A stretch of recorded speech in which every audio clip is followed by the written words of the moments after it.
आले मोहम्मद सल्लल्लाहु अलैहि वालैहि वसल्लम के 5वें मासूम और मनसूस इमाम हज़रत इमाम मोहम्मद बाक़िर अलैहिस्सलाम का ज़ुहूर पुरनूर यकम रजबुल मुरज्जब के मुबारक दिन हुआ। आपके वालिद सैयदुस साजिदीन इमाम अली ज़ैनुल आबिदीन बिन हुसैन अलैहिस्सलाम थे, तो आपकी वालिदा इमाम हसन अलैहिस्सलाम की शहजादी फातिमा बिनते हसन सलामुल्लाह अलैहा थी।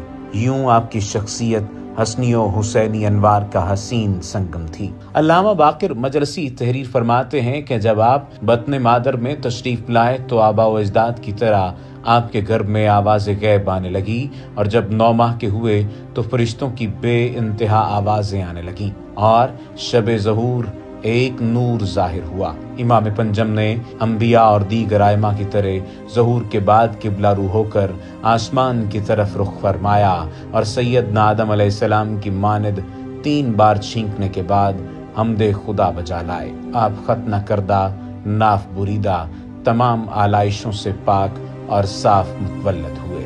आपका इसमें ग्रामी लौहे महफूज के मुताबिक और सरवरे कायनात की तय्यीन के मुवाफिक मोहम्मद था।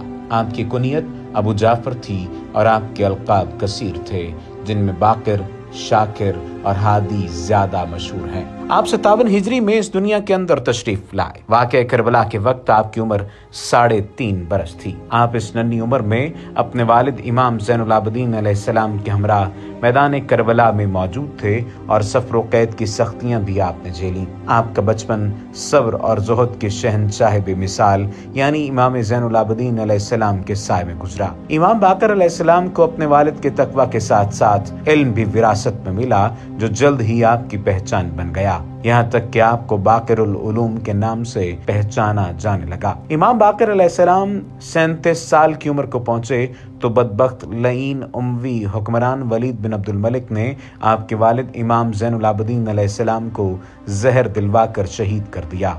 इमामत की जिम्मेदारियां इमाम मोहम्मद बाक़िर को मुंतकिल हो गईं। इन जिम्मेदारियों में इल्मी जिम्मेदारियां ही सरे फहरिस्त थीं।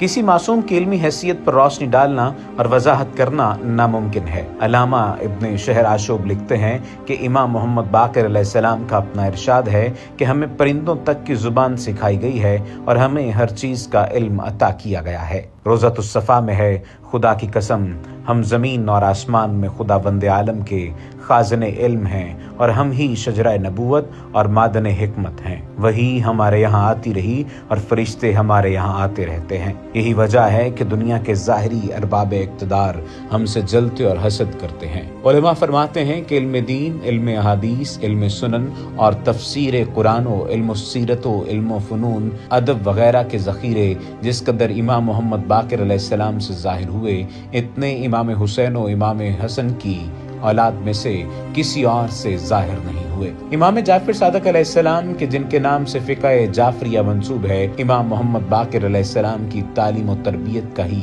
शाहकार हैं। अहले सुन्नत उलमा भी इमाम बाक़िर अलैहिस्सलाम के इल्मी कमाल के मोतरिफ हैं। अल्लामा ज़हबी लिखते हैं कि आप बनी हाशिम के सरदार और मुतबहर इल्मी की वजह से बाक़िर मशहूर थे। आप इल्म की तह तक पहुंच गए थे और आपने इसके वक़ाइक़ को अच्छी तरह समझ लिया था। नाज़रीन, जब उमवी मरवानी जाबिर बादशाह हशाम बिन अब्दुल मलिक अपने अहद हुकूमत के आखिरी अय्याम में हज बैतुल्लाह के लिए मक्का मुअज़्ज़मा पहुंचा तो वहां हज़रत इमाम मोहम्मद बाक़िर अलैहिस्सलाम और हज़रत इमाम जाफ़र सादिक अलैहिस्सलाम भी मौजूद थे। एक दिन हज़रत इमाम जाफ़र सादिक अलैहिस्सलाम ने मजमा आम में एक खुतबा इरशाद फरमाया, जिसमें यह भी कहा कि हम रूए ज़मीन पर खुदा के खलीफा और उसकी हुज्जत हैं।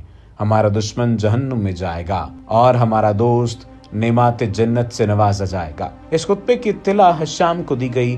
वो वहां तो खामोश रहा, लेकिन दमिश्क पहुंचने के बाद वाली मदीना को फरमान भेजा कि मोहम्मद बाक़िर अलैहिस्सलाम और इमाम जाफ़र सादिक अलैहिस्सलाम को शाम भेजे। चुनाचे आप हजरात दमिश्क पहुंचे।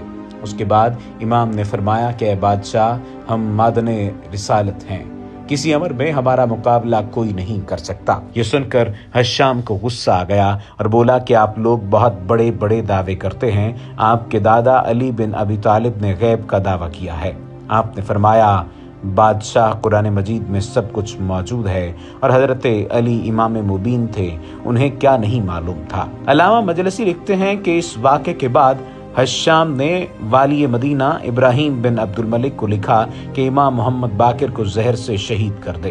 آپ بتاریخ 7 ذی الحج 411 ہجری یوم دوشنبہ مدینہ منورہ میں انتقال فرما گئے۔ اس وقت آپ کی عمر 75 سال کی تھی۔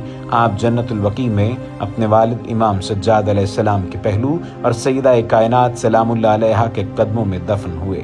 آپ کی 4 ازواج تھیں اور انہی سے اولاد ہوئی۔ ام فروا، ام حکیم، لیلا اور ایک بیوی ام فروا بنت قاسم بنت محمد بن ابوبکر، جن سے حضرات امام جعفر صادق علیہ السلام کا ظہور ہوا۔